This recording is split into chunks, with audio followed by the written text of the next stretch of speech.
അല്ലാഹു സുബ്ഹാനഹു വ തആല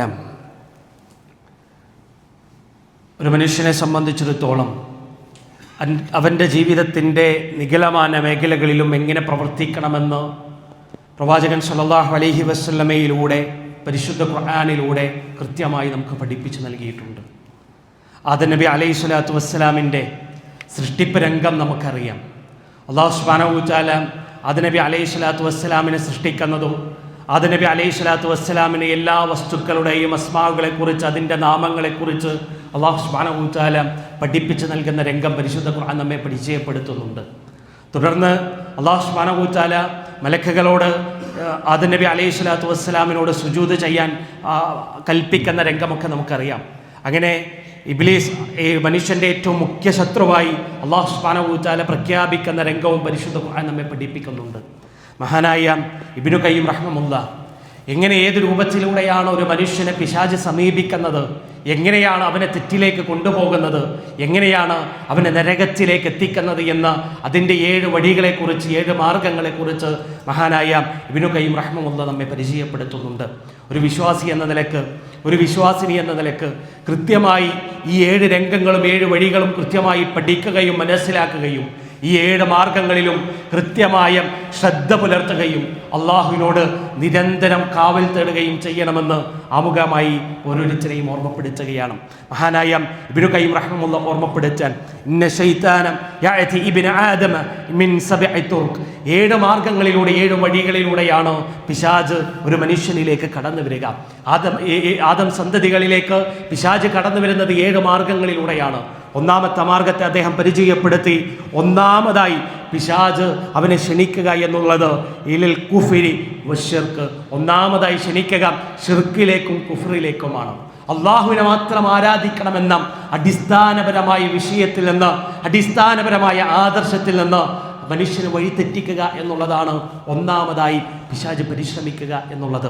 നമുക്ക് കാണാൻ കഴിയും അല്ലാഹു സുബ്ഹാനഹു വ തആല ഓരോ പ്രവാചകന്മാരെയും നിയോഗിക്കുകയും ആ പ്രവാചകനിലൂടെ ആ സമുദായത്തെ ആകമാനം ഹിദായത്തിലേക്ക് എത്തിക്കുകയും പിന്നീട് അവിടെ നിന്ന് എങ്ങനെയാണ് വഴിതെറ്റിക്കപ്പെട്ടത്, എങ്ങനെയാണ് പിശാച് അവരിൽ നിന്ന്, ആ പ്രവാചകന്മാരിൽ നിന്ന്, ആ പ്രവാചകന്റെ അനുയായികളിൽ നിന്ന് ആ ജനങ്ങളെ അടർത്തിയെടുത്തത് എന്ന് ചരിത്രം കൃത്യമായി നമ്മെ പഠിപ്പിക്കുന്നുണ്ട്. ഓരോ പ്രവാചകന്മാരും അവരിലേക്ക് കടന്നു വരികയും ഏകനായ ഇലാഹിനെ മാത്രം ആരാധിക്കണമെന്ന് ആദം നബി അലൈഹി സ്വലാത്തു വസ്സലാമിൻ്റെ അങ്ങ് തൊട്ട് ഇന്ന് വരെയുള്ള മുഹമ്മദ് നബി സല്ലല്ലാഹു അലൈഹി വസല്ലം വരെയുള്ള അവസാന പ്രവാചകൻ വരെ ഓരോ സമുദായത്തോടും ഓരോ സമൂഹത്തോടും ഓരോ വ്യക്തിയോടും ഓർമ്മപ്പെടുത്തിയത് ആ റബ്ബിനെ മാത്രം ആരാധിക്കണമെന്നുള്ള വിഷയമാണ്. പിന്നീട് അവിടെ ഉണ്ടായത്, അവർക്കിടയിൽ ഉണ്ടായ നല്ലവരായ ആളുകൾ മരണപ്പെട്ടു പോകുന്നു. ആ ആളുകൾ മരണപ്പെട്ടു പോകുമ്പോൾ പിശാച് ഒന്നാമത്തെ ചിന്ത അവരിലേക്ക് കൊണ്ടുവരികയാണ്. ആ കൗമിലേക്ക്, ആ സമൂഹത്തിലേക്ക്, അവിടെ ഉണ്ടായിരുന്ന ആളുകളുടെ ഹൃദയത്തിൻ്റെ അകത്തേക്ക് ചില ചിന്തകൾ കൊണ്ടുവരികയാണ്. ഒന്നാമത്തെ ചിന്ത എന്നുള്ളത്, നമുക്കിടയിൽ ഉണ്ടായിരുന്ന ഈ നല്ലവരായ മനുഷ്യർ അവരുടെ ബിംബങ്ങൾ ഉണ്ടാക്കി, അവരുടെ പ്രതിമകൾ ഉണ്ടാക്കി, എന്തിനു വേണ്ടി? അവരെ നമ്മൾ മറന്നു പോകാതിരിക്കാൻ വേണ്ടി, അവരെ നമ്മൾ വിസ്മരിച്ചു പോകാതിരിക്കാൻ വേണ്ടി അവരുടെ ബിംബങ്ങൾ ഉണ്ടാക്കുക എന്ന ഒന്നാമത്തെ ചിന്താഗതി പിശാച് അവരുടെ ഹൃദയങ്ങളിലേക്ക് കൊണ്ടുവരികയാണ്. അവരവരുടെ ബിംബങ്ങൾ ഉണ്ടാക്കി. പിന്നീട് കടന്നു വരുന്ന ഓരോ സമൂഹവും ആദരവ് വിട്ട്, അവിടെ ഓർമ്മ വിട്ട്, പിന്നീട് പിശാച് പിന്നീട് കടന്നു വന്ന സമുദായങ്ങളോട്, സമൂഹത്തോട്, പിന്നീട് കടന്നു വന്ന തലമുറയോട് പിശാച് നടത്തിയ ദുർബോധനം എന്ന് പറയുന്നത് അവരെ ഓർക്കുവാനോ, അവരെ സ്മരിക്കുവാനോ, അവരെ ആദരിക്കുവാനോ അല്ല, മറിച്ച് പിശാചിന്റെ അടുത്ത കുതന്ത്രം പിശാച് പ്രവർത്തിക്കുകയാണ്. പിശാച് അടുത്തതായി പ്രവർത്തിച്ചത് എന്ന് പറയുന്നത്, അവരോട് പറഞ്ഞത്, നിങ്ങളുടെ മുൻഗാമികൾ ഉണ്ടാക്കിയത് അവർക്കുണ്ടാകുന്ന പ്രയാസങ്ങളെ, പ്രശ്നങ്ങളെ അല്ലാഹുവിന്റെ ഇടയിലേക്ക് ഇടനിലക്കാരനാക്കുവാൻ വേണ്ടി, അങ്ങനെ അവരുടെ ഇടയിലേക്ക് ശിർക്കിനെ കൊണ്ടുവരാൻ പിശാച് വളരെ ബുദ്ധിപരമായ പ്രവർത്തനങ്ങൾ നടത്തുകയാണ്. അതാണ് ഇബ്നു ഖയ്യിം റഹ്മഹുല്ലാഹ് ഓർമ്മപ്പെടുത്തിയത്. ഒന്നാമതായി പിശാച് പരിശ്രമിക്കുന്നത് നമുക്കിടയിലേക്ക് കുഫ്റിനെ കൊണ്ടുവരാൻ, നമുക്കിടയിലേക്ക് ശിർക്കിനെ കൊണ്ടുവരാൻ പരിശ്രമിക്കുക എന്നുള്ളതാണ്. പ്രിയമുള്ളവരെ, കൃത്യമായി ശിർക്കിനെ മനസ്സിലാക്കുവാനും ശിർക്ക് നമ്മുടെ ജീവിതത്തിലേക്ക് കടന്നു വരുന്ന വഴികളെ പരിപൂർണമായി ബന്ധിസ്ഥമാക്കാൻ, അതിനെ അടച്ചു കളയാൻ, അതിനെ ഇല്ലാതെയാക്കാൻ നമുക്ക് സാധിക്കേണ്ടതുണ്ട്. റസൂൽ സല്ലല്ലാഹു അലൈഹി വസല്ലം പരിചയപ്പെടുത്തിയല്ലോ, ഒരു മനുഷ്യന്റെ ജീവിതത്തിലേക്ക് ശിർക്ക് കടന്നു വരിക എന്ന് പറയുന്നത് ഒരു കറുത്ത പാറക്കല്ലിന്റെ മുകളിലൂടെ ഒരു കറുത്ത ഉറുമ്പ് സഞ്ചരിക്കുന്നത് എത്ര സസൂക്ഷ്മത്തോടുകൂടി നമ്മൾ വീക്ഷിച്ചാൽ മാത്രമേ നമുക്ക് കാണാൻ കഴിയുകയുള്ളൂ. അത്രമാത്രം സൂക്ഷ്മതയോടുകൂടി, അത്രമാത്രം നിസാരതയോടുകൂടിയാണ് നമ്മുടെ ജീവിതത്തിലേക്ക് ശിർക്ക് കടന്നു വരിക എന്ന് റസൂൽ സല്ലല്ലാഹു അലൈഹി വസല്ലം നമ്മെ പഠിപ്പിക്കുകയാണ്. അതുകൊണ്ട് തന്നെ പ്രിയമുള്ളവരെ, ശിർക്കിനെ കൃത്യമായി തിരിച്ചറിയുവാൻ, അതിൽ നിന്ന് അകലം പാലിക്കാൻ നമുക്ക് സാധിക്കേണ്ടതുണ്ട്. നമ്മളെങ്ങാനും ആ ശിർക്കിൽ നിന്ന് വിട്ടുനിൽക്കാൻ നമുക്ക് സാധിച്ചിട്ടില്ല എങ്കിൽ അതുകൊണ്ടുണ്ടാകുന്ന ഒന്നാമത്തെ പ്രശ്നം എന്നുള്ളത് പരിശുദ്ധ ഖുർആൻ നമ്മെ ഓർമ്മപ്പെടുത്തി. അല്ലാഹു സുബ്ഹാനഹു വ തആല നമ്മെ ഓർമ്മപ്പെടുത്താൻ, മയ്യുശ്രിക ബില്ലാ, ആരെങ്കിലും അല്ലാഹുവിലേക്ക് പങ്കാളികളെ കണ്ടെത്തുകയാണോ, അല്ലാഹുവിന്റെ ഇടയിലേക്ക് ഇടയാളന്മാരെ ആരെങ്കിലും കണ്ടെത്തുകയാണ്, റബ്ബിനോട് പ്രാർത്ഥിക്കുന്നിടത്ത്, റബ്ബിനോട് സഹായം തേടുന്നിടത്ത് ആരെങ്കിലും ഇടയാളന്മാരെ കണ്ടെത്തിയാൽ, അല്ലാഹുവിലേക്ക് പങ്കാളികളെ ഉണ്ടാക്കിയാൽ, ഫഖദ് ഹറമല്ലാഹു അലൈഹിൽ ജന്ന, അവനെ സംബന്ധിച്ചിടത്തോളം അവന്റെ ജീവിതത്തിലെ ഏറ്റവും വലിയ സ്വപ്നമായ ആ സ്വർഗമെന്ന അനുഭൂതികളുടെ ലോകം അവനക്ക് തടയപ്പെടും, അവനക്ക് ഹറാമാക്കും, അവനക്ക് നിഷിദ്ധമാക്കപ്പെടുമെന്ന് റസൂൽ സല്ലല്ലാഹു അലൈഹി വസല്ലം നമ്മെ ഓർമ്മപ്പെടുത്തുന്നു. പരിശുദ്ധ ഖുർആൻ നമ്മെ ഓർമ്മപ്പെടുത്തുന്നു. അതുകൊണ്ട് തന്നെ പ്രിയമുള്ളവരെ, ഒന്നാമതായി ശിർക്ക് കൊണ്ട് നമ്മുടെ ജീവിതത്തിൽ ഉണ്ടാകാൻ പോകുന്ന ഏറ്റവും വലിയ നഷ്ടം എന്നുള്ളത് നമുക്ക് സ്വർഗം നഷ്ടമാകുന്നു എന്നുള്ളതാണ്, സ്വർഗം ഹറാമാക്കപ്പെടുന്നു എന്നുള്ളതാണ്. അതുകൊണ്ടാണല്ലോ ഓർമ്മപ്പെടുത്തിയത്, യാ ബുനയ്യ, എൻ്റെ പ്രിയപ്പെട്ട മകനെ, ലാ തുശ്രിക ബില്ലാ, നീ അല്ലാഹുവിലേക്ക് പങ്കു ചേർക്കാൻ പാടില്ല. എന്തുകൊണ്ട് നീ അല്ലാഹുവിൽ പങ്കു ചേർക്കാൻ പാടില്ല? ഇന്ന ശിർക ലദുൽമുൻ അദീം, ഈ ലോകത്തുള്ള എല്ലാ അക്രമങ്ങളിൽ നിന്നും ഏറ്റവും വലിയ അക്രമം എന്ന് പറയുന്നത് നിന്നെ സൃഷ്ടിച്ച, നിന്നെ പരിപാലിച്ച, നിനക്ക് വേണ്ടി എല്ലാം നൽകിയ നിന്റെ റബ്ബിലേക്ക് നീ പങ്കാളികളെ കണ്ടെത്തുക എന്നുള്ളതാണ്. ആ റബ്ബിലേക്ക് നീ പങ്കുകാരെ ചേർക്കുക എന്നുള്ളതാണ്. നീ ശിർക്ക് ചെയ്യുക എന്നതിനേക്കാൾ വലിയ ഒരക്രമമില്ല എന്ന് ഓർമ്മപ്പെടുത്തപ്പെടുകയാണ്. അതുകൊണ്ട് പ്രിയമുള്ളവരെ, നമ്മെ സംബന്ധിച്ചിടത്തോളം നമ്മുടെ ജീവിതത്തിലേക്ക് ശിർക്ക് കടന്നു വരാൻ പാടില്ല. എങ്ങാനും നമ്മുടെ ജീവിതത്തിലേക്ക് ശിർക്ക് കടന്നു വന്നാൽ, ആ വിഷയത്തിൽ നമ്മൾ അശ്രദ്ധരായാൽ, നമ്മുടെ ജീവിതത്തിൽ നമ്മൾ ചെയ്തു വെച്ച നമ്മുടെ നമസ്കാരങ്ങൾ, നമ്മുടെ ജീവിതത്തിൽ നമ്മൾ നോറ്റുവീട്ടിയ നമ്മുടെ നോമ്പുകൾ, നമ്മൾ നമ്മുടെ സമ്പത്തിൽ നിന്ന്, റബ്ബ് നമുക്ക് നൽകിയ റിസ്കിൽ നിന്ന്, റബ്ബ് നമുക്ക് നൽകിയ അവന്റെ ഔദാര്യത്തിൽ നിന്ന് നമ്മൾ ചെലവഴിച്ച, റബ്ബിന്റെ പ്രതിഫലം മാത്രം ആഗ്രഹിച്ച് നമ്മൾ ചെലവഴിച്ച നമ്മുടെ ദാനധർമ്മങ്ങൾ, നമ്മുടെ സദഖകൾ, നമ്മുടെ സക്കാത്തുകൾ, അങ്ങനെ തുടങ്ങി നമ്മുടെ ജീവിതത്തിൽ രാത്രിയുടെ അന്ത്യാമങ്ങളിൽ നമുക്കറിയാലോ, ഈ കഴിഞ്ഞ പോയ റമദാനിൽ പോലും അല്ലാഹുവിലേക്ക് ആരും കാണാതെ ഹൃദയം പൊട്ടിക്കരഞ്ഞ് റബ്ബിനോട് പശ്ചാത്താപിച്ച് മടങ്ങിയവരാണ് നമ്മൾ.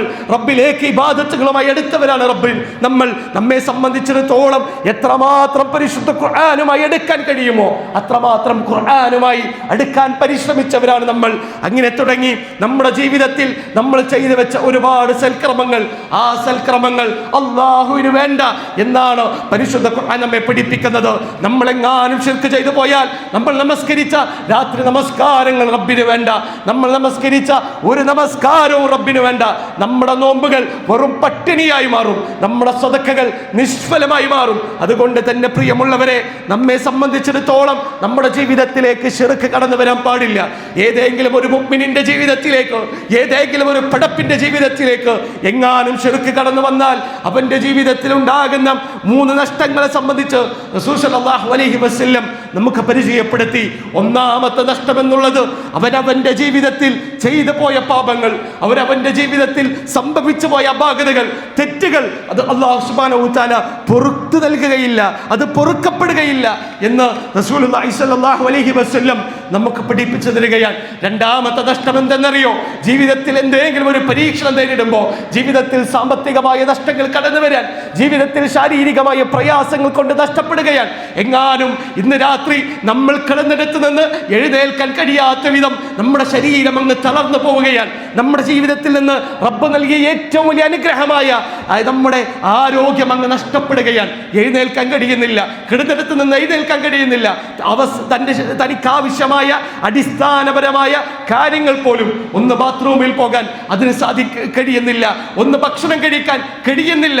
അത് കഴിയാത്ത വിധം ട്യൂബിട്ടുകൊണ്ട് അതിലൂടെ വളരെ പ്രയാസപ്പെട്ട് ജ്യൂസ് രൂപത്തിലാക്കി ആ വെള്ളമിറക്കി ശരീരത്തിന്റെ വിശപ്പ്, ശരീരത്തിന്റെ പ്രയാസം അകറ്റേണ്ട സാഹചര്യം ജീവിതത്തിലേക്ക് കടന്നു വരുന്നുവെന്ന് നമ്മൾ ആലോചിച്ചു നോക്കുക. അത്ര പ്രയാസപ്പെടുന്ന സാഹചര്യത്തിൽ നമ്മൾ ആലോചിക്കേണ്ട കാര്യമെന്ന് പറയുന്നത് റസൂൽ സല്ലല്ലാഹു അലൈഹി വസല്ലം പഠിപ്പിച്ചല്ലോ, നമ്മുടെ സഹോദരന്റെ അസാന്നിധ്യത്തിൽ അവന് വേണ്ടി നമ്മൾ നടത്തുന്ന പ്രാർത്ഥന, ആ പ്രാർത്ഥനയ്ക്ക് അള്ളാഹുവിനുമിടയിൽ മറയില്ല. അള്ളാഹു സുബ്ഹാനഹു വ തആല ആ പ്രാർത്ഥനയ്ക്ക് ഉത്തരം നൽകുമെന്ന് പഠിപ്പിച്ചു നൽകിയ രംഗം നമ്മൾ ആലോചിച്ചു നോക്ക്. നമ്മൾ പ്രയാസത്തിൽ പെടുകയാണ്, നമ്മൾ പ്രശ്നത്തിൽ ഏർപ്പെടുകയാണ്, നമ്മുടെ സഹോദരങ്ങൾ നമുക്ക് വേണ്ടി പ്രാർത്ഥിക്കുന്നു. ആത്മാർത്ഥമായി ആ പ്രയാസം നമ്മളിൽ നിന്ന് നീങ്ങിപ്പോകാൻ നമുക്ക് വേണ്ടി ആത്മാർത്ഥമായി അവർ പ്രാർത്ഥിക്കുകയാണോ? റബ്ബ് ആ പ്രാർത്ഥന സ്വീകരിക്കില്ല. അത് നമുക്ക് വേണ്ടിയുള്ള പ്രാർത്ഥനകൾ തടയപ്പെടുമെന്ന് റസൂലുള്ളാഹി സ്വല്ലല്ലാഹു അലൈഹി വസല്ലം നമുക്ക് പഠിപ്പിച്ചു നൽകാൻ എത്ര വലിയ നഷ്ടമാണ് പ്രിയമുള്ളവരെ നമ്മുടെ ജീവിതത്തിൽ സംഭവിക്കുവാൻ പോകുന്നത്. മൂന്നാമതായി റസൂൽ സ്വല്ലല്ലാഹു അലൈഹി വസല്ലം പഠിപ്പിച്ചു നൽകാൻ നമ്മുടെ ജീവിതത്തിൽ ചെയ്ത എല്ലാ കർമ്മങ്ങളും, എല്ലാ സൽക്കർമ്മങ്ങളും, എല്ലാ അമലുകളും നിഷ്ഫലമായി പോകും, അത് ഇല്ലാതെയായി പോകും എന്ന് റസൂൽ സ്വല്ലല്ലാഹു അലൈഹി വസല്ലം പഠിപ്പിച്ചു തരാൻ. ഈ മൂന്ന് നഷ്ടത്തേക്കാൾ വലിയ എന്ത് നഷ്ടമാണ് പ്രിയമുള്ളവർ നമ്മുടെ ജീവിതത്തിൽ നമുക്ക് സംഭവിക്കാനുള്ളത്? സ്വർഗം ലഭിക്കാൻ വേണ്ടി ഒരാളും കണ്ടിട്ടില്ലാത്ത, ഒരു കണ്ണിനും ഇന്നേവരെ കാണാനോ ഒരു കാതിനും ഇന്നേവരെ കേൾക്കാനോ ഒരു ഹൃദയത്തിനും ഇന്നേവരെ അവൻ്റെ ഹൃദയത്തിൽ എങ്ങനെയാണ് അവൻ്റെ റബ്ബ് അവൻ്റെ അടിയാളുകൾക്ക് വേണ്ടി ഒരുക്കി വെച്ച അനുഭൂതികളുടെ ലോകമെന്ന് ചിന്തിച്ച് മനസ്സിലാക്കുവാൻ, അവൻ്റെ ഭാവനയിലേക്ക് കൊണ്ടുപോരുവാൻ പോലും കഴിയാത്ത വിധം ഏറ്റവും മനോഹരമായി റബ്ബ് സംവിധാനിച്ച ആ സ്വർഗം അവൻക്ക് തടയപ്പെടുന്നു എന്ന് പറഞ്ഞാൽ, ആ സ്വർഗം കരസ്ഥമാക്കാൻ അവൻ ചെയ്തു വെച്ച എല്ലാ കർമ്മങ്ങളും നിഷ്ഫലമായി പോകുമെന്ന് പറഞ്ഞാൽ, പ്രിയമുള്ളവരെ, അതിനേക്കാൾ വലിയൊരു നഷ്ടം എന്താണ് നമ്മുടെ ജീവിതത്തിൽ നമുക്ക് സംഭവിക്കുവാനുള്ളത്? അതുകൊണ്ടാണ് പിശാച് ഒന്നാമതായി പരിശ്രമിക്കുന്നത് നമ്മെ സംബന്ധിച്ചിടത്തോളം ശിർക്ക് നമ്മുടെ ജീവിതത്തിലേക്ക് കൊണ്ടുവരിക എന്നുള്ളത്. ശിർക്ക് നമ്മുടെ ജീവിതത്തിലേക്ക് കൊണ്ടുവരിക എന്നുള്ളത്, മതനിഷേധം നമ്മുടെ ജീവിതത്തിലേക്ക് കൊണ്ടുവരിക എന്നുള്ളത് നമ്മൾ വളരെ ഗൗരവത്തോടുകൂടി ആലോചിക്കേണ്ട വിഷയമാണ്. നമ്മൾ വളരെ ഗൗരവത്തോടുകൂടി ചിന്തിക്കേണ്ട വിഷയമാണ്. മതനിഷേധവുമായി ബന്ധപ്പെട്ട പ്രവർത്തനങ്ങൾ, അതുമായി ബന്ധപ്പെട്ട ആശയങ്ങൾ ഒക്കെ നമ്മൾ പ്രിയമുള്ളവരെ വളരെ ഗൗരവത്തോടുകൂടി എടുക്കേണ്ടതുണ്ട്. ഇന്നലെ ഒരു സഹോദരനുമായി ബന്ധപ്പെട്ട് മതനിഷേധവുമായി ബന്ധപ്പെട്ട് പറഞ്ഞപ്പോൾ, ഞാൻ ഈ ഒരു ആശയത്തിൽ വിശ്വസിച്ചതിൻ്റെ പേരിൽ ഞാൻ നരകത്തിൽ പോവുകയാണെങ്കിൽ ആ നരകത്തിൽ പോകട്ടെ എന്ന് വല്ലാത്ത നിഷേധത്തിൻ്റെ വർത്തമാനം തിരിച്ചു പറയുന്ന സഹോദരങ്ങൾ, പ്രിയമുള്ളവരെ, എത്ര ഗൗരവകരമാണ്, എത്ര പ്രയാസകരമാണ്. നരകത്തെ പോലും ഭയപ്പെടാത്ത, റബ്ബിനെ പോലും ഭയപ്പെടാത്ത, റബ്ബിൻ്റെ അദാബിന് യാതൊരു വിധത്തിലും വില കൽപ്പിക്കാത്ത സഹോദരങ്ങൾ നമുക്കിടയിൽ ഉണ്ടാകുന്നു, ചെറുപ്പക്കാർ നമുക്കിടയിൽ ഉണ്ടാകുന്നു. പ്രിയമുള്ളവരെ, വളരെ ഗൗരവത്തിൽ നമ്മൾ ആലോചിച്ച് നോക്കുക. പിശാചിൻ്റെ പ്രവർത്തനമാണ്, അവൻ്റെ ഒന്നാമത്തെ മാർഗമാണ് നമ്മളെ വഴി തെറ്റിക്കാൻ, നമ്മെ നരകത്തിലെത്തിക്കാൻ, അവൻ്റെ കൂട്ടാളികളുടെ കൂട്ടത്തിൽ നമ്മെ തുന്നിച്ചേർക്കാൻ അവൻ്റെ പരിശ്രമമാണ്. അതുകൊണ്ട് പ്രിയമുള്ളവരെ, കുഫ്രിലേക്ക് കടന്നു ചെല്ലുന്ന, ദൈവനിഷേധത്തിലേക്ക് കടന്നു ചെല്ലുന്ന, അതോടൊപ്പം തന്നെ ശിർക്കിലേക്ക് കടന്നു ചെല്ലുന്ന ഒരു പ്രവർത്തനവും ഒരു ചിന്താഗതിയും ഒരു ആശയവും ഒരു ചിന്താധാരയും പ്രിയമുള്ളവർ നമ്മുടെ ഹൃദയത്തിൻ്റെ അകത്താളുകളിൽ പോലും ഉണ്ടാകാൻ പാടില്ല. നമ്മുടെ ജീവിതത്തിൽ അത്തരത്തിലുള്ള പ്രവർത്തനമാക്കാൻ പാടില്ല. നമ്മൾ ആലോചിച്ച് നോക്ക്, നമ്മുടെ ജീവിതത്തിൽ നമ്മളേറെ സഹായിച്ചൊരു വ്യക്തി, നമ്മളൊരു മനുഷ്യനെ ഒരുപാട് സഹായിക്കാൻ സാമ്പത്തികമായി അവനക്ക് വേണ്ടതെല്ലാം നമ്മൾ ചെയ്തു കൊടുത്തു. അവന് പ്രയാസപ്പെടുന്ന ഘട്ടത്തിൽ അവനക്ക് വേണ്ടി അവനക്ക് വീട് വെച്ച് കൊടുത്തു. അവനക്ക് ഭക്ഷണം കഴിക്കാൻ വകയില്ല, അവനക്കുള്ള ഉപജീവന മാർഗ്ഗങ്ങൾ നമ്മൾ ഏർപ്പാടാക്കി കൊടുത്തു. ഇങ്ങനെ തുടങ്ങി ഒരു മനുഷ്യനെ നമ്മൾ ഏതെല്ലാം രൂപത്തിൽ അവനെ സഹായിക്കേണ്ടതുണ്ടോ ആ രൂപത്തിലെല്ലാം നമ്മൾ ആ മനുഷ്യനെ നമ്മൾ സഹായിക്കാൻ. അങ്ങനെ ആ മനുഷ്യനെ നമ്മൾ സഹായിച്ച് അവനെ ചേർത്ത് നിർത്തി അവനക്ക് വേണ്ടതെല്ലാം നമ്മൾ ചെയ്തു കൊടുത്ത്, പിന്നീട് ആ മനുഷ്യൻ നമുക്കെതിരെ പ്രവർത്തിക്കുമ്പോൾ, നമ്മുടെ നാശത്തിന് വേണ്ടി, നമ്മുടെ നഷ്ടത്തിന് വേണ്ടി, നമ്മുടെ പ്രയാസത്തിന് വേണ്ടി അവൻ പ്രയത്നിക്കുന്നു എന്ന് നമ്മളറിയുമ്പോൾ നമ്മുടെ ഹൃദയത്തിലുണ്ടാകുന്ന വേദന എത്രമാത്രമായിരിക്കും, നമുക്കുണ്ടാകുന്ന പ്രയാസം എത്രമാത്രമായിരിക്കും. അല്ലാഹു സുബ്ഹാനഹു വ തആല കോടാനുകോടി വരുന്ന അവൻ്റെ സൃഷ്ടിപ്പിൽ നിന്ന് ഏറ്റവും മനോഹരമായി സൃഷ്ടിച്ച സൃഷ്ടി എന്നുള്ളത് മനുഷ്യനാണ്, നമ്മളെയാണ്. നമ്മളെ സൃഷ്ടിക്കുമ്പോൾ മലായിക്കത്തുകൾ പോലും അല്ലാഹുവിനോട് ചോദിച്ചല്ലോ, എന്തിനാ റബ്ബേ നിന്നെ ആരാധിക്കാൻ ഞങ്ങളില്ലേ റബ്ബേ എന്ന മലായിക്കത്തിൻ്റെ ചോദ്യത്തിനോട് അല്ലാഹു സുബ്ഹാനഹു വ തആല നൽകിയ മറുപടി നമുക്കറിയാം. അങ്ങനെ അല്ലാഹു സുബ്ഹാനഹു വ തആല തെരഞ്ഞെടുത്ത് സംവിധാനിച്ച് എല്ലാവിധത്തിലും അത്യാധുനികമായി നമ്മൾ ആലോചിച്ച് നോക്കുക. നമ്മുടെ കണ്ണിനെ വല്ല വേറൊരു മാർഗ്ഗമില്ല, നമ്മുടെ കണ്ണിന് പകരം വെക്കാവുന്ന ഒരു ടെക്നോളജി ലോകത്തില്ല. അങ്ങനെ തുടങ്ങി നമ്മുടെ ശരീരത്തിൻ്റെ ഓരോന്നും വൈവിധ്യങ്ങളുടെ കലവറയാണ്. അങ്ങനെ നമ്മെ സൃഷ്ടിച്ച നമ്മുടെ റബ്ബ്, എല്ലാം നൽകിയ റബ്ബ്, ലോകത്തിൽ എത്ര മനുഷ്യരാണ് പ്രിയമുള്ളവരെ ഒരു നേരത്തെ ശ്വാസം പോലും കൃത്യമായി ശ്വസിക്കാൻ കഴിയാതെ മെഷീനിൻ്റെ സഹായത്തോടു കൂടി ശ്വസന പ്രക്രിയ നടത്തുന്ന സഹോദരങ്ങൾ, സഹോദരിമാർ. ഒരു നേരത്തെ ഭക്ഷണം പോലും കൃത്യമായി കഴിക്കാൻ കഴിയാത്തതിൻ്റെ പേരിൽ ട്യൂബിട്ടുകൊണ്ട് ഭക്ഷണം ഉള്ളിലേക്ക് ഇറക്കി വിശപ്പകറ്റാൻ പോലും കഴിയാതെ പ്രയാസപ്പെടുന്ന സഹോദരങ്ങൾ. തൻ്റെ ശരീരത്തിൽ കുമിഞ്ഞുകൂടിയ മാലിന്യങ്ങൾ, തൻ്റെ ശരീരത്തിലെ അവശിഷ്ടങ്ങൾ അതിനെ പുറന്തള്ളുവാൻ പോലും കഴിയാതെ ട്യൂബിട്ടുകൊണ്ട് അല്ലെങ്കിൽ മറ്റു പല മാർഗങ്ങളിലൂടെ അതിനെ നീക്കം ചെയ്യാൻ പ്രയാസപ്പെടുന്ന സഹോദരങ്ങൾ. താൻ കിടന്നെടുത്ത് നിന്നൊന്ന് എഴുന്നേൽക്കുവാൻ പോലും കഴിയാതെ ഒന്ന് മറിഞ്ഞു കിടക്കുമ്പോൾ പോലും വേദനയോടെ പ്രയാസപ്പെട്ട് കഴിയുന്ന സഹോദരങ്ങൾ. എത്രയെത്ര സഹോദരങ്ങൾ പ്രയാസങ്ങൾ കൊണ്ട്, പ്രശ്നങ്ങൾ കൊണ്ട്, പ്രതിസന്ധികൾ കൊണ്ട് ഒരു നേരത്തെ ഭക്ഷണം പോലും കിട്ടാനില്ലാതെ ലോകത്ത് എത്ര പിഞ്ചോമനകളാണ് മരണപ്പെട്ടുകൊണ്ടിരിക്കുന്ന സഹോദരങ്ങൾ. നമ്മൾ ആലോചിച്ചു നോക്ക്. ഇങ്ങനെയെല്ലാം ലോകത്തിൻ്റെ നാനാദിക്കുകളിൽ പല വിധത്തിലുള്ള പ്രയാസങ്ങൾ അനുഭവിക്കുന്ന സഹോദരങ്ങൾ ഉണ്ടാകുമ്പോൾ, റബ്ബിൻ്റെ അടിയാളുകൾ ഉണ്ടാകുമ്പോൾ, ആ പ്രയാസങ്ങളിൽ നിന്ന്, ആ പ്രതിസന്ധികളിൽ നിന്ന്, ആ പ്രശ്നങ്ങളിൽ നിന്ന്, ആ ബുദ്ധിമുട്ടുകളിൽ നിന്ന്, കടുത്ത പരീക്ഷണങ്ങളിൽ നിന്ന് നമ്മെ ചേർത്ത് നിർത്തി അതിൽ നിന്നെല്ലാം നമ്മെ സംരക്ഷിച്ചവനാണ് നമ്മുടെ റബ്ബ്. ആ റബ്ബിലേക്ക് നമ്മൾ പങ്കാളികളെ കണ്ടെത്തുക എന്ന് പറയുമ്പോൾ എത്ര വലിയ അക്രമമാണ്. അതുകൊണ്ട് പ്രിയമുള്ളവരെ, ആ വിഷയത്തിൽ വളരെ കൃത്യമായ ഗൗരവത്തോടുകൂടി ഉള്ള നിലപാടുകൾ നമുക്കുണ്ടാകണം. കുഫറിലേക്ക് കടന്നു ചെല്ലുന്ന, ഷിർക്കിലേക്ക് കടന്നു ചെല്ലുന്ന ഒരു പ്രവർത്തനവും പ്രിയമുള്ള സഹോദരങ്ങൾ നമ്മുടെ ജീവിതത്തിൽ ഉണ്ടാകാൻ പാടില്ല. അതിനേക്കാൾ വലിയൊരു അക്രമമില്ല എന്ന പരിശുദ്ധ ഖുർആൻ നമ്മെ പരിചയപ്പെടുത്തുന്നത്.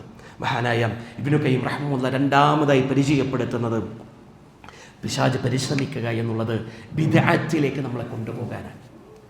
ഷിർക്ക് കൊണ്ട് നമ്മളെ അതിജയിക്കാൻ പിശാചിന് സാധിക്കുന്നില്ലെങ്കിൽ, ഷിർക്ക് കൊണ്ട് നമ്മളെ നരകത്തിലെത്തിക്കാൻ, വഴിതെറ്റിക്കാൻ പിശാചിന് സാധിക്കുന്നില്ലെങ്കിൽ, രണ്ടാമതായി അവൻ്റെ പരിശ്രമം എന്നുള്ളത് നമ്മളെ കൊണ്ട് ബിദ്അത്തുകൾ ചെയ്യിക്കുക എന്നുള്ളതാണ്. എന്താണ് ബിദ്അത്ത്? റസൂൽ സല്ലല്ലാഹു അലൈഹി വസല്ലം പഠിപ്പിക്കാത്ത, ഇസ്ലാമിക പ്രമാണങ്ങൾക്ക് പരിചയമില്ലാത്ത പുത്തനാചാരങ്ങളും പുത്തനാഘോഷങ്ങളും പുത്തൻ പ്രവണതകളും ഇസ്ലാമിലേക്ക് ചേർത്ത് വെക്കുന്ന ആളുകൾ, അവിടെ നമ്മൾ സ്വീകരിക്കേണ്ട നിലപാട് എന്താണോ റസൂൽ സല്ലല്ലാഹു അലൈഹി വസല്ലം വളരെ വ്യക്തമായി നമ്മെ ഓർമ്മപ്പെടുത്തിയിട്ടുണ്ട്. അങ്ങനെ പുത്തനാചാരങ്ങൾ കടന്നു വരുമ്പോൾ ഫഹുവ റദ്ദുൻ, അത് നിങ്ങൾ തള്ളിക്കളയണം എന്നാണ് റസൂൽ സല്ലല്ലാഹു അലൈഹി വസല്ലം പഠിപ്പിച്ചത്. നമ്മളെല്ലാ ഖുതുബയിലും ഹംദിൽ നമ്മൾ കേൾക്കുന്ന ഒരു കൗലുണ്ടല്ലോ, കുല്ലു ബിദ്അത്തിൻ ളലാല വകുല്ലു ളലാലത്തിൻ ഫിന്നാർ. എന്താണ് അതിൻ്റെ അർത്ഥം? വകുല്ലു ബിദ്അത്തിൻ ളലാല, എല്ലാ പുത്തനാചാരങ്ങളും പ്രിയമുള്ളവരെ ളലാലത്തിലാണ്, വഴികേടിലാണ്. എല്ലാ വഴികേടും നമ്മളെ എവിടേക്ക് എത്തിക്കും? ഫിന്നാർ, അത് നമ്മളെ നരകത്തിലേക്ക് എത്തിക്കും എന്ന് റസൂൽ സല്ലല്ലാഹു അലൈഹി വസല്ലം നമ്മെ ഓർമ്മപ്പെടുത്തി. അതുകൊണ്ട് പ്രിയമുള്ളവരെ, ബിദ്അത്തുകൾ നമ്മുടെ ജീവിതത്തിൽ ഉണ്ടാകാൻ പാടില്ല. വളരെ ഗൗരവം ആ വിഷയത്തിൽ നമുക്കുണ്ടാകണം. റസൂൽ സല്ലല്ലാഹു അലൈഹി വസല്ലം എന്ത് പഠിപ്പിച്ചോ ആ അതിരുവരമ്പിനുള്ളിൽ നിന്ന് നമ്മുടെ ജീവിതത്തെ തിട്ടപ്പെടുത്താൻ നമുക്ക് സാധിക്കണം. റസൂൽ സല്ലല്ലാഹു അലൈഹി വസല്ലം എങ്ങനെ നമസ്കാരത്തെ പഠിപ്പിച്ചോ ആ രൂപത്തിൽ നമസ്കാരങ്ങൾ നിർവഹിക്കാൻ നമുക്ക് കഴിയണം. ആ നമസ്കാരത്തിന് ശേഷം എന്താണോ റസൂൽ സല്ലല്ലാഹു അലൈഹി വസല്ലം നമുക്ക് കാണിച്ചു തന്നത് അതേ രൂപത്തിൽ അതിനുശേഷമുള്ള പ്രവർത്തനങ്ങൾ ചെയ്യാൻ നമുക്ക് കഴിയണം. അങ്ങനെ ജീവിതത്തിൻ്റെ നികലമാന മേഖലകളിലും എങ്ങനെയാകണമെന്ന് റസൂലിൻ്റെ സുന്നത്തുകൾ കൊണ്ട് റസൂൽ സല്ലല്ലാഹു അലൈഹി വസല്ലം നമുക്ക് പകർന്നു നൽകിയിട്ടുണ്ട്. ആ സുന്നത്തുകളെ ജീവിതത്തിലേക്ക് ചേർത്ത് വെച്ച് ബിദ്അത്തുകളിൽ നിന്ന് വിട്ടു നിൽക്കാൻ പ്രിയമുള്ളവരെ നമുക്ക് കഴിയണമെന്നുള്ളതാണ്. മൂന്നാമതായി പിശാചിൻ്റെ പരിശ്രമം എന്നുള്ളത് ഒരു മനുഷ്യനെ ശിർക്ക് കൊണ്ട് നരകത്തിലെത്തിക്കാൻ കഴിയുന്നില്ല. രണ്ടാമതായി ബിദ്അത്ത് കൊണ്ട് പിശാച് പരിശ്രമിക്കാൻ, എന്നിട്ടും അതിലേക്ക് എത്തിക്കാൻ പിശാചിന് സാധ്യമല്ലെങ്കിൽ മൂന്നാമത്തെ പ്രവർത്തനം എന്നുള്ളത് കബായിറുകൾ കൊണ്ട്, വൻപാപങ്ങൾ കൊണ്ട് അവനെ നരകത്തിലേക്ക് എത്തിക്കാൻ പരിശ്രമിക്കുക എന്നുള്ളതാണ്. വൻപാപങ്ങൾ നമുക്കറിയാം, സബൂൽ മുബിക്കാത്ത് നമുക്കറിയാം. 7 വൻപാപങ്ങൾ റസൂൽ സല്ലല്ലാഹു അലൈഹി വസല്ലം നമുക്ക് പഠിപ്പിച്ച് നൽകിയല്ലോ. ശിർക്കും സിഹ്റും തൊട്ട് റസൂൽ സല്ലല്ലാഹു അലൈഹി വസല്ലം 7 വൻപാപങ്ങൾ നമുക്ക് പരിചയപ്പെടുത്തി തന്നിട്ടുണ്ട്. ആ പാപങ്ങളിലൂടെ, വൻപാപങ്ങളിലൂടെ നമ്മെ നരകത്തിലേക്ക് എത്തിക്കുവാനാണ് പിശാച് പരിശ്രമിക്കുക. പ്രിയമുള്ളവരെ, പാപങ്ങളിൽ നിന്ന് വിട്ടു നിൽക്കാൻ നമുക്ക് സാധിക്കണം. നമ്മുടെ ഹൃദയങ്ങളെ കൃത്യമായി നമ്മൾ അള്ളാഹുവിനോട് പ്രാർത്ഥിക്കണം. അള്ളാഹുവിനോട് നിരന്തരമായി നമ്മുടെ ഹൃദയത്തെ ശുദ്ധീകരിക്കാൻ, ഹൃദയത്തെ ദീനിൽ അടിയുറച്ചു നിർത്താൻ. യാ മുഖല്ലിബൽ ഖുലൂബ് സബ്ബിത് ഖൽബി അലാ ദീനിക, അല്ലാഹുവേ എൻ്റെ ഹൃദയത്തെ നീ ഈ ദീനിൽ അടിയുറച്ചു നിർത്തണേ എന്ന് റബ്ബിനോട് ആത്മാർത്ഥമായി പ്രാർത്ഥിക്കാൻ പ്രിയമുള്ളവരെ നമുക്ക് സാധിക്കേണ്ടതുണ്ട്. ഈ വൻപാപങ്ങൾ കൊണ്ട് നമ്മളെ നരകത്തിലേക്ക് എത്തിക്കാൻ പിശാചിന് സാധിക്കുന്നില്ലെങ്കിൽ അവസാനത്തെ അവൻ്റെ പരിശ്രമം എന്ന് പറയുന്നത്, അടുത്ത അവൻ്റെ പരിശ്രമം എന്ന് പറയുന്നത് ചെറിയ ചെറിയ പാപങ്ങൾ കൊണ്ട് നമ്മളെ നരകത്തിലേക്ക് എത്തിക്കാൻ പരിശ്രമിക്കുക എന്നുള്ളത്. അത് വളരെ എളുപ്പമാണ് പ്രിയമുള്ളവരെ. ചെറിയ പാപങ്ങൾ നമ്മളെ കൊണ്ട് ചെയ്യിക്കുക എന്നുള്ളത് അത് പിശാചിന് വളരെ എളുപ്പമാണ്. നമ്മൾ ആലോചിച്ചു നോക്ക്, റസൂൽ സല്ലല്ലാഹു അലൈഹി വസല്ലം പഠിപ്പിച്ചു നൽകിയല്ലോ, ഒരു താഴ്വരെ ഒരിക്കൽ റസൂൽ സല്ലല്ലാഹു അലൈഹി വസല്ലം സഹാബാക്കളും തമ്മിൽ ഒരു താഴ്വരയിൽ ഒരുമിച്ച് കൂടാൻ യാത്ര മധ്യേ റസൂൽ സല്ലല്ലാഹു അലൈഹി വസല്ലം സഹാബാക്കളോട് ആവശ്യപ്പെടാൻ ചെറിയ ചെറിയ കമ്പുകൾ കൊണ്ടുവരാൻ. എന്തിനാണ് ആ കമ്പുകൾ കൊണ്ടുവരുന്നത്? ആ കമ്പുകൾ കൊണ്ടുവന്ന് റസൂൽ സല്ലല്ലാഹു അലൈഹി വസല്ലം അത് ചേർത്ത് വെച്ച് അവരോട് തീയിട്ട് ആ തീയിൽ നിന്ന് റൊട്ടി ചുട്ടെടുക്കാൻ റസൂൽ സല്ലല്ലാഹു അലൈഹി വസല്ലം ആവശ്യപ്പെടാൻ. എന്നാൽ റസൂൽ സല്ലല്ലാഹു അലൈഹി വസല്ലം സഹാബാക്കളെ ഓർമ്മപ്പെടുത്തി, അല്ലയോ സഹാബ, ഇതേപോലെയാണ് ചെറിയ പാപങ്ങൾ എന്ന് പറയുന്നത്. ഈ ചെറിയ പാപങ്ങൾ ഇങ്ങനെ ചേർത്ത് വെച്ച് അത് നമ്മളെ തന്നെ ഇല്ലാതെയാക്കുന്ന, നമ്മളെ തന്നെ കരിച്ചു കളയുന്ന രൂപത്തിലേക്ക് എത്തിമാറുമെന്നുള്ളതാണ്. അതുകൊണ്ട് തന്നെ പ്രിയമുള്ളവരെ, ചെറിയ പാപങ്ങളെ നമ്മൾ ഭയപ്പെടണം. നമ്മുടെ ജീവിതത്തിൽ നിന്ന് ചെറിയ തിന്മകളെപ്പോലും മാറ്റി നിർത്താൻ, അതിൽ നിന്ന് പോലും നമ്മുടെ ജീവിതത്തെ ശുദ്ധീകരിക്കാൻ പ്രിയമുള്ളവരെ നമുക്ക് സാധിക്കണമെന്നുള്ളതാണ്. നമ്മൾ ചെറിയ പാപങ്ങൾ കടന്നു വരുമ്പോൾ അറിയാതെ എങ്ങാനും സംഭവിച്ചു പോയാൽ നമ്മൾ അള്ളാഹുവിനോട് നിരന്തരമായി നമ്മൾ പ്രാർത്ഥിക്കുക, അള്ളാഹുവിനോട് പശ്ചാത്താപിച്ചു മടങ്ങുക. റസൂൽ സല്ലല്ലാഹു അലൈഹി വസല്ലം ചുരുങ്ങിയത് 70 തവണ തൊട്ട് 100 തവണ വരെ റസൂൽ സല്ലല്ലാഹു അലൈഹി വസല്ലം അള്ളാഹുവിനോട് പൊറുക്കലിനെ തേടിയിരുന്നുവെന്ന് ഹദീസുകൾ നമ്മെ ഓർമ്മപ്പെടുത്തുന്നുണ്ട് പ്രിയമുള്ളവരെ. അതുകൊണ്ട് ചെറിയ പാപങ്ങൾ നമ്മുടെ ജീവിതത്തിലേക്ക് കടന്നു വരുന്നതിനെ തൊട്ട് നമ്മൾ അള്ളാഹുവിനോട് നിരന്തരമായി പ്രാർത്ഥിക്കുക. ഈ ചെറിയ പാപങ്ങൾ കൊണ്ട് നമ്മളെ കീഴ്പ്പെടുത്താൻ, നരകത്തിലേക്ക് എത്തിക്കാൻ പിശാചിന് സാധിച്ചിട്ടില്ലെങ്കിൽ അവസാനമായി അവൻ ശ്രമിക്കുന്ന പരിശ്രമം എന്നുള്ളത് അള്ളാഹു നമുക്ക് അനുവദിച്ച് നൽകിയ കാര്യങ്ങളിൽ നമ്മളെ മതിമറന്ന് മുന്നോട്ട് നയിക്കുക എന്നുള്ളതാണ്. മുബാഹായ കാര്യങ്ങൾ അള്ളാഹു അനുവദിച്ച് നൽകിയതാണ്, ഹലാലായ കാര്യങ്ങളാണ്.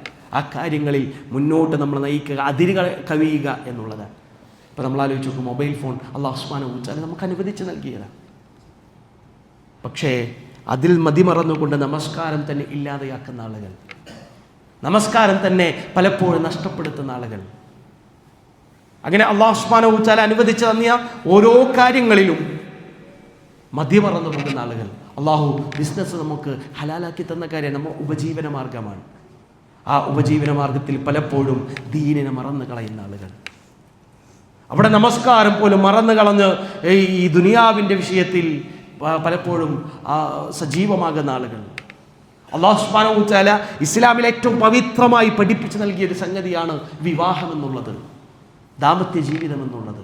പലപ്പോഴും നമ്മൾ ആലോചിച്ച് നോക്ക്, വിവാഹം എന്ന് പറയുന്നത് നമ്മളൊക്കെ ചിന്തിക്കുന്നതിനും അപ്പുറത്ത് വലിയ കോലാഹലങ്ങൾ സൃഷ്ടിക്കുന്ന, വലിയ തരത്തിൽ മാറിക്കൊണ്ടിരിക്കുന്ന കോപ്രാളയങ്ങൾ പല രൂപത്തിൽ നമുക്കൊരിക്കലും ഉൾക്കൊള്ളാൻ കഴിയാത്ത പ്രവണതകളിലൂടെ വിവാഹ സൽക്കാരങ്ങളൊക്കെ മാറിക്കൊണ്ടിരിക്കുന്ന വല്ലാത്തൊരു സാഹചര്യം. അല്ലാഹു സുബ്ഹാനഹു വ തആല ഏറെ ഇഷ്ടപ്പെടുന്ന ഒരു സദസ്സിനെ റബ്ബ് ഇഷ്ടപ്പെടാത്ത തരത്തിലേക്ക് പരിവർത്തിപ്പിക്കുന്ന ഒരു പ്രവണത നമുക്കിടയിൽ അധികരിച്ചു കൊണ്ടിരിക്കുക. പ്രിയമുള്ളവരെ, ആ തരത്തിൽ അല്ലാഹു സുബ്ഹാനഹു വ തആല എന്തെല്ലാം നമുക്ക് അനുവദിച്ച് നൽകിയിട്ടുണ്ടോ അതിൽ നമ്മളെ കൂടുതൽ മുന്നോട്ട് കൊണ്ടുപോവുക, അതിര് കവിയിക്കുക എന്നുള്ളതാണ് പിശാച് അടുത്തതായി പരിശ്രമിക്കുക. ആ അതിര് കവിയുന്നതിലൂടെ നമ്മൾ പലപ്പോഴും നന്മകൾ ചെയ്യുന്നതിൽ നിന്ന് മാറി നിൽക്കുമെന്നുള്ളതാണ്. അല്ലാഹു സുബ്ഹാനഹു വ തആല അത്തരം പ്രവണതകളിൽ നിന്ന് നമ്മെ കാത്ത് സംരക്ഷിക്കുമാറാകട്ടെ. ഇബ്നു ഖയ്യിം റഹിമഹുല്ലാഹ് ഓർമ്മപ്പെടുത്തുക, 6 കാര്യങ്ങൾ പിശാച് നമ്മളെ തിന്മയിലേക്ക് ക്ഷണിക്കുന്ന 5 കാര്യങ്ങളാണ് ഇതുവരെ പറഞ്ഞു വന്നത്. 6ാമതായി പിശാചിൻ്റെ പരിശ്രമം എന്നുള്ളത് പ്രധാനപ്പെട്ട നന്മകളിൽ നിന്ന് നമ്മളെ തടയുകയും ചെറിയ നന്മകൾ ചെയ്യാൻ നമ്മളെ പ്രേരിപ്പിക്കുകയും ചെയ്യുക എന്നുള്ളതാണ്. പരമാവധി നമ്മുടെ നന്മ കുറക്കാൻ പരിശ്രമിക്കുക എന്നുള്ളതാണ് 6ാമതായി പിശാചിൻ്റെ പരിശ്രമം എന്നുള്ളത്. അതുകൊണ്ട് പ്രിയമുള്ളവരെ, നന്മകളിൽ നമ്മൾ മുന്നേറാം, അവിടെ നമ്മൾ മത്സരിക്കുക എന്നുള്ളതാണ്. തബൂക്ക് യുദ്ധവേളയിൽ റസൂൽ സല്ലല്ലാഹു അലൈഹി വസല്ലം സ്വത്ത് സംഭരിക്കുന്നുണ്ട്. യുദ്ധത്തിന് ആവശ്യമായ സ്വത്ത് സംഭരിക്കുന്ന വേളയിൽ അബൂബക്കർ റളിയല്ലാഹു അൻഹുവിൻ്റെയും ഉമർ റളിയല്ലാഹു അൻഹുവിൻ്റെയും ചരിത്രം നമ്മെ ഓർമ്മപ്പെടുത്തുന്നുണ്ട്. സ്വഹാബാക്കളെ സംബന്ധിച്ചിടത്തോളം അവർ സ്വതക്ക നൽകുന്ന വിഷയത്തിലാണെങ്കിലും, നന്മകൾ ചെയ്യുന്ന വിഷയത്തിലാണെങ്കിലും, നന്മകൾ ജീവിതത്തിലേക്ക് ചേർത്ത് വെക്കുന്ന വിഷയത്തിലാണെങ്കിലും അവരുടെ നിലപാട് എന്തായിരുന്നുവെന്ന്, അവർ എങ്ങനെയായിരുന്നുവെന്ന് ആ ചരിത്രം നമ്മെ ഓർമ്മപ്പെടുത്തുന്നുണ്ട്. റസൂൽ സല്ലല്ലാഹു അലൈഹി വസല്ലം അതിങ്ങനെ ആവശ്യപ്പെട്ട സമയത്ത് മഹാനായ അബൂബക്കർ റളിയല്ലാഹു അൻഹുവും ഉമർ റളിയല്ലാഹു അൻഹുവും അവിടെ പക്കലുള്ള സമ്പത്തുമായി റസൂൽ സല്ലല്ലാഹു അലൈഹി വസല്ലമയുടെ അടുക്കലേക്ക് കടന്നു വരുന്നുണ്ട്. അങ്ങനെ ഉമർ റളിയല്ലാഹു അൻഹു വലിയൊരു സമ്പത്തിൻ്റെ കൂമ്പാരവുമായി റസൂൽ സല്ലല്ലാഹു അലൈഹി വസല്ലമയുടെ അടുക്കലേക്ക് കടന്നു വരികയാണ്. റസൂൽ സല്ലല്ലാഹു അലൈഹി വസല്ലമയുടെ അടുക്കലേക്ക് ഉമർ റളിയല്ലാഹു അൻഹു വലിയ സമ്പത്തിൻ്റെ കൂമ്പാരവുമായി കടന്നു വന്നു. അടുത്തതായി അവിടേക്ക് കടന്നു വരുന്നത് അബൂബക്കർ റളിയല്ലാഹു അൻഹുവാൻ. അബൂബക്കർ റളിയല്ലാഹു അൻഹു കടന്നു വന്നതാകട്ടെ വളരെ ചെറിയ കുറച്ച് സമ്പാദ്യവുമായി കൊണ്ടാണ് അബൂബക്കർ റളിയല്ലാഹു അൻഹു റസൂൽ സല്ലല്ലാഹു അലൈഹി വസല്ലമയുടെ അടുക്കിലേക്ക് കടന്നു വരുന്നത്. ഇത് കണ്ടപ്പോൾ ഉമർ റളിയല്ലാഹു അൻഹുവിന് വളരെ സന്തോഷമായി. കാരണം എപ്പോഴും നന്മകളിൽ തന്നെ മറികടക്കാറ് അബൂബക്കർ റളിയല്ലാഹു അൻഹുവാൻ. പക്ഷേ ഇപ്രാവശ്യം അബൂബക്കറിനെ മറികടക്കാൻ എനിക്ക് സാധിച്ചല്ലോ എന്നൊരു സന്തോഷം ഉമർ റളിയല്ലാഹു അൻഹുവിൽ പ്രകടമായി എന്നുള്ളത്. റസൂൽ സല്ലല്ലാഹു അലൈഹി വസല്ലം ഉമർ റളിയല്ലാഹു അൻഹുവിനോട് ചോദിക്കുന്നുണ്ട്, യാ അബ്ഖൈത ലി അഹ്ലിക യാ ഉമർ. ഉമറേ, നിന്റെ അഹ്ലിന് വേണ്ടി നീ എന്താണ് നിന്റെ പക്കൽ നീ ബാക്കി വെച്ചിട്ടുള്ളത്? ഉമർ റളിയല്ലാഹു അൻഹു പറഞ്ഞു, മിസ്ല ഹാദ, റസൂലേ, ഇതേപോലത്തെ ബാക്കി എൻ്റെ വീട്ടിലുണ്ട്. അഥവാ എൻ്റെ സമ്പത്തിൻ്റെ പാതിയാണ് റസൂലെ ഞാൻ കൊണ്ടുവന്ന് നൽകിയത്. റസൂൽ സല്ലല്ലാഹു അലൈഹി വസല്ലം അബൂബക്കർ റളിയല്ലാഹു അൻഹുവിനോട് ചോദിച്ചു, അബൂബക്കറെ, നീ എന്താണ് നിൻ്റെ അടുക്കൽ ബാക്കി വെച്ചത്? അബൂബക്കർ റളിയല്ലാഹു അൻഹു മറുപടി നൽകി, അല്ലാഹു വറസൂലു, ഞാൻ എൻ്റെ അടുത്ത് ബാക്കിയാക്കിയത് എൻ്റെ റബ്ബിനെയും റസൂലിനെയുമാണ്.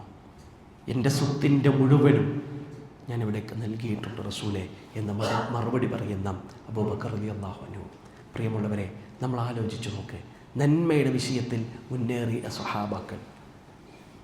എന്നേക്കാൾ തൻ്റെ സഹോദരൻ കൂടുതൽ നന്മ ചെയ്തല്ലോ, അവൻ എന്നെ മറികടന്നല്ലോ എന്ന വിഷയത്തിൽ വേവലാതിപ്പെട്ട സങ്കടപ്പെട്ട സ്വഹാബാക്കൾ. എങ്ങനെയായിരുന്നു സ്വഹാബാക്കൾ, നമ്മുടെ മുൻഗാമികൾ എന്ന് പറയുന്നത്? നമ്മുടെ വിഷയം എങ്ങനെയാണ്? നന്മയിൽ നിന്ന് എങ്ങനെ പിന്മാറാൻ കഴിയോ, സൽക്രമങ്ങളിൽ നിന്ന് എങ്ങനെ പിന്മാറാൻ കഴിയോ, ആ വിധത്തിൽ നമ്മുടെ ഹൃദയം പാകപ്പെട്ടു പോയി. നമ്മൾ അള്ളാഹുവിനോട് പ്രിയമുള്ളവരെ, നമ്മുടെ ഹൃദയത്തിൻ്റെ കാഠിന്യമില്ലാതെയാകാൻ, റബ്ബിലേക്ക് കൂടുതൽ അടുക്കാൻ, സൽക്രമങ്ങളിൽ കൂടുതൽ മുന്നേറാൻ കഴിയുന്ന വിധത്തിൽ നമ്മുടെ ഹൃദയത്തെ പരിവർത്തിപ്പിച്ചെടുക്കാൻ നമ്മൾ റബ്ബിനോട് പ്രാർത്ഥിക്കുക. നമ്മൾ ആലോചിച്ച് നോക്കുക, നമ്മുടെ അടുത്ത് ഒരാൾ സഹായം തേടി വരികയാണ്. ആ ഒരാൾ നമ്മുടെ അടുത്തേക്ക് സഹായം തേടി വരുമ്പോൾ നമ്മൾ അയാളെ സഹായിക്കുന്ന വിധം എങ്ങനെയായിരിക്കും? സ്വഹാബാക്കൾ അദ്ദേഹത്തെ സഹായിക്കുന്ന വിധം എങ്ങനെയായിരിക്കും? അവരുടെ പക്കലില്ലെങ്കിലും അവരെ ചേർത്ത് വെക്കാൻ, തൻ്റെ പക്കലുള്ള തനിക്കാവശ്യമായതുപോലും തൻ്റെ സഹോദരന് പകുതി നൽകി. നമുക്കറിയാലോ, ഹിജറയുടെ വേളയിൽ റസൂൽ സല്ലല്ലാഹു അലൈഹി വസല്ലമയും സ്വഹാബാക്കളും ഇവിടെ നിന്ന് ഹിജറ പോയി മദീനത്തെത്തുന്ന സമയത്ത് അൻസാറുകൾ അവരെ സ്വീകരിച്ചത് എപ്രകാരമായിരുന്നുവെന്ന് ചരിത്രം നമ്മെ പരിചയപ്പെടുത്തുന്നുണ്ട്. തൻ്റെ വീടിൻ്റെ പാതി നൽകി. ഒരു റൂമാണുള്ളതെങ്കിൽ, ഒരു ഹുജറത്താണുള്ളെങ്കിൽ ആ റൂമിൻ്റെ പാതി തൻ്റെ സഹോദരന് നൽകി. തൻ്റെ സമ്പത്തിൻ്റെ പാതി തൻ്റെ സഹോദരന് നൽകി. തൻ്റെ മുഹാജിറായ സഹോദരനെ ചേർത്ത് നിർത്തിയ അൻസാറുകളുടെ പാരമ്പര്യമാണ് പ്രിയമുള്ളവരെ നമ്മുടെ ജീവിതത്തിൽ നമുക്കുണ്ടാകേണ്ടത്. നമ്മുടെ സഹോദരങ്ങളെ ചേർത്ത് നിർത്തി നന്മകളിൽ മുന്നേറുന്ന വിഷയമായിരിക്കണം, ആ ഒരു സമീപനമായിരിക്കണം പ്രിയമുള്ളവരെ നമ്മുടെ ജീവിതത്തിൽ ഉണ്ടാകേണ്ടത് എന്നുള്ളതാണ്. അങ്ങനെ പിശാചിനെ ആറാമത്തെ സംഗതിയിലും ആറാമത്തെ അവൻ്റെ പരിശ്രമത്തിലും അവനെ പരാജയപ്പെടുത്താൻ നമുക്ക് കഴിയണമെന്നുള്ളതാണ്. ഏഴാമതായി പിശാചിൻ്റെ പരിശ്രമം എന്നുള്ളത് നമ്മൾ ഭയപ്പെടേണ്ട വിഷയമാണ്.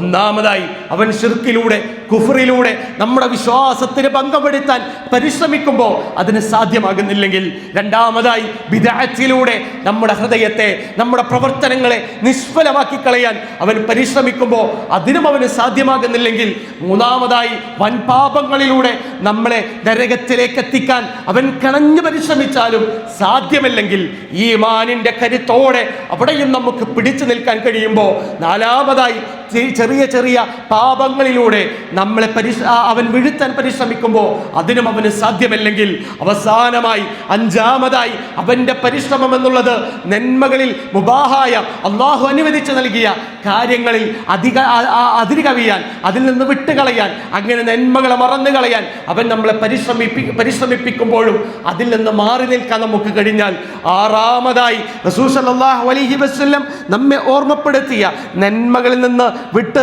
ചെറിയ നന്മകളെ സ്വീകരിക്കാൻ അവൻ നമ്മളെ പരിശ്രമിക്കുമ്പോഴും നന്മകളിൽ മുന്നേറാൻ നമുക്ക് സാധ്യമായാൽ, ഏഴാമത്തെ അവസാനത്തെ പിശാചിന്റെ പരിശ്രമം എന്നുള്ളത് നമ്മൾ ഇഷ്ടപ്പെടുന്ന, നമ്മെ സ്നേഹിക്കുന്ന, നമ്മെ ചേർത്ത് നിർത്തുന്ന, നമുക്ക് എല്ലാ വിധത്തിലും സ്വാധീനങ്ങളുള്ള നമ്മുടെ നാട്ടുകാർക്കിടയിൽ, നമ്മുടെ സമൂഹത്തിനിടയിൽ, നമ്മുടെ കുടുംബത്തിനിടയിൽ, നമ്മുടെ എല്ലാവർക്കുമിടയിൽ നമ്മെ പരാജയപ്പെടുത്താൻ അവന്റെ കൂട്ടാളികളെ കൊണ്ട് പിശാച് പരിശ്രമിക്കുമെന്നുള്ളതാണ്. അവന്റെ പരിശ്രമം പരിശ്രമം എന്നുള്ളത് നമ്മൾ അപമാനിക്കുക എന്നുള്ളതാണ്. അള്ളാഹുവിൻ്റെ വിഷയത്തിൽ നമ്മൾ അപമാനം സ്വീകരിക്കേണ്ടി വരുമെന്നുള്ളതാണ്. നമുക്ക് പല വിധത്തിലുള്ള പ്രയാസങ്ങൾ സ്വീകരിക്കേണ്ടി വരുമെന്നുള്ളതാണ്. ആളുകൾ കുറ്റപ്പെടുത്തും, ആളുകൾ ഒറ്റപ്പെടുത്തും, ആളുകൾ നമ്മളെ അഭിമാനത്തിന് ക്ഷതമേൽപ്പിക്കും, ആളുകൾ നമുക്ക് ബഹിഷ്കരണങ്ങൾ ഉണ്ടാക്കും. നമ്മൾ ആലോചിച്ചു നോക്ക്, റസൂൽ സല്ലല്ലാഹു അലൈഹി വസല്ലമയും സഹാബാക്കളും താഴ്വരയിൽ ദിവസങ്ങളോളം പ്രയാസപ്പെട്ട് ബഹിഷ്കരണത്തിന്റെ പേരിൽ ഭക്ഷണം പോലുമില്ലാതെ ഇലകൾ ഭക്ഷിച്ച് അവസാനം ആട് കാഷ്ടിക്കുന്നത് പോലെ മാറിയതുപോലെ റസൂൽ സല്ലല്ലാഹു അലൈഹി വസല്ലമയുടെ ചരിത്രം നമുക്ക് കാണാൻ കഴിയും. പ്രിയമുള്ളവരെ, അപ്രകാരം പ്രയാസപ്പെടുത്തുന്ന കുറ്റവാക്കുകൾ അനുഭവിക്കേണ്ടി വരുന്ന, നമ്മെ ചേർത്ത് നിർത്തിയ, നമ്മളെ സ്നേഹിച്ച നമ്മുടെ ആദർശ ബന്ധുക്കളിൽ നിന്ന് തന്നെ ഒരു പക്ഷേ കുറ്റപ്പെടുത്തലുകൾ നമുക്ക് കേൾക്കേണ്ടി വരും. അതാണ് പിശാചിന്റെ അവസാനത്തെ പരിശ്രമം എന്നുള്ളത്. അവിടെയും നമ്മുടെ ഹൃദയം കൊണ്ട്, നമ്മുടെ ഈമാനിക കരുത്തുകൊണ്ട് പിടിച്ചു നിൽക്കാൻ പ്രിയമുള്ളവരെ നമുക്ക് സാധിക്കണമെന്നുള്ളതാണ്. ഇങ്ങനെ 7 തലത്തിലും പിശാച് നമ്മളെ പരിശ്രമിച്ചു കൊണ്ടേയിരിക്കും. നിരന്തരം അവൻ നമ്മുടെ കൂടെ തന്നെ ഉണ്ടാകും, തിന്മകളിലേക്ക് കൊണ്ടുപോകാൻ, നമ്മെ നന്മയിൽ നിന്ന് വഴിതെറ്റിക്കാൻ. അതാണല്ലോ അല്ലാഹു സുബ്ഹാനഹു വ തആല നമ്മെ ഓർമ്മപ്പെടുത്തിയത്, ലാ തത്തബിഉ, നീ ഒരിക്കലും ഖുത്വാത്തി ശൈത്താൻ, പിശാചിന്റെ കാലടിപ്പാടുകളെ നീ ഒരിക്കലും പിന്തുടരരുത് എന്ന് റസൂൽ സല്ലല്ലാഹു അലൈഹി വസല്ലം പരിശുദ്ധ ഖുർആനിലൂടെ നമ്മെ ഓർമ്മപ്പെടുത്തിയതാണ്. പ്രിയമുള്ളവരെ, അതുകൊണ്ട് തിന്മകൾ ജീവിതത്തിലേക്ക് കടന്നു വരുന്ന എല്ലാ മേഖലകളിലും ശ്രദ്ധ കൈവരിക്കാൻ നമുക്ക് സാധിക്കണം, നന്മകളിൽ മുന്നേറാൻ നമുക്ക് സാധിക്കണം, ഖുർആനുമായുള്ള നമ്മുടെ ഹൃദയബന്ധത്തെ പുനഃസ്ഥാപിക്കാൻ നമുക്ക് കഴിയണം. റമദാനുകളിൽ എങ്ങനെ ഖുർആനുമായുള്ള ബന്ധമുണ്ടായോ ആ ബന്ധത്തെ കൂടുതൽ കൂട്ടി ഉറപ്പിച്ച് മുന്നോട്ട് പോകാൻ നമുക്ക് കഴിയണം. നന്മകളിൽ മുന്നേറാൻ നമുക്ക് കഴിയണം, സ്വതക്കകൾ നൽകുന്ന വിഷയത്തിൽ മുന്നേറാൻ നമുക്ക് കഴിയണം, ദീനിന്റെ വിഷയത്തിൽ വിട്ടുവീഴ്ചകളില്ലാത്ത ആദർശങ്ങളുമായി മുന്നേറാൻ നമുക്ക് സാധിക്കണം.